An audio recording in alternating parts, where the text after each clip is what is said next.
টাকা আত্মসাতের ঘটনায় বিতর্কিত শিল্প গ্রুপ এস আলমের মালিক সাইফুল আলম এবং সাবেক রাষ্ট্রপতি মোহাম্মদ শাহাবুদ্দিনের বিরুদ্ধে দুদকে অভিযোগ করে বরখাস্ত হয়েছেন ইসলামী ব্যাংকের এক কর্মকর্তা।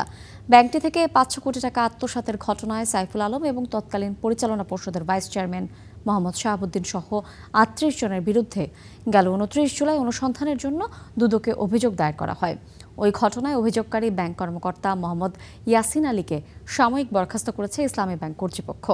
দুদকে দায়ের করা অভিযোগটির খবর গণমাধ্যমে আসে সোমবার। একদিন পর মঙ্গলবার ব্যাংক কর্তৃপক্ষ তাকে বরখাস্ত করে।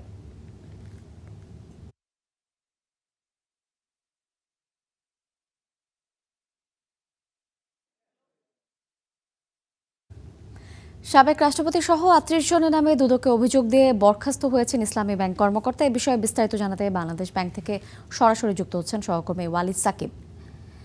সাকিব, আমাদেরকে জানাবেন যে ইসলামী ব্যাংকের যে কর্মকর্তা বরখাস্ত হয়েছে এই বিষয়ে আপনার কাছে কোনো তথ্য থাকলে বিস্তারিত জানান।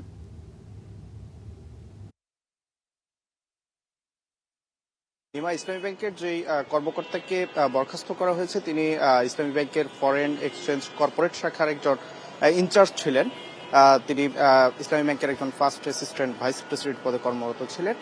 ওই শাখাটির ইনচার্জ হিসেবে তিনি দায়িত্ব পালন করছিলেন। আমরা ইসলামী ব্যাংকের বেশ কয়েকজনের সঙ্গে কথা বলেছি, একেবারে ঊর্ধ্বতন কর্তৃপক্ষ যারা রয়েছে, কিছুক্ষণ আগেও আমরা কথা বলেছি।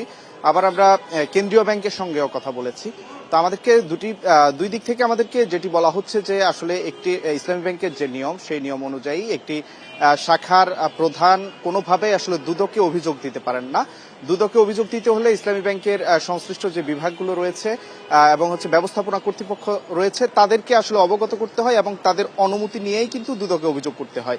এক্ষেত্রে ইসলামী ব্যাংক যেটি বলছে যে ইসলামী ব্যাংক হচ্ছে এই ধরনের মামলাগুলোর ক্ষেত্রে তারা প্রথমে হচ্ছে আদালতে মামলা করে। আদালতের দিক থেকে যদি কোনো ধরনের নির্দেশনা থাকে বা দুদককে যদি তদন্তের জন্য বলা হয় তখন দুদক আসলে সেক্ষেত্রে হচ্ছে তদন্ত করে। সরাসরি ইসলামী ব্যাংক আসলে দুদকে অভিযোগ করেন না বা অভিযোগ সেভাবে করা হয়নি কখনো, এটি ইসলামী ব্যাংকের পক্ষ থেকে বলা হয়েছে। আর বলা হচ্ছে যে আসলে যিনি মোহাম্মদ ইয়াসিন আলী, যিনি ওই শাখার প্রধান ছিলেন, তার পক্ষ থেকে ইসলামী ব্যাংকের যে ব্যবস্থাপনা কর্তৃপক্ষ আছে তাদের কাছ থেকে কোনো ধরনের অনুমতি নেওয়া হয়নি।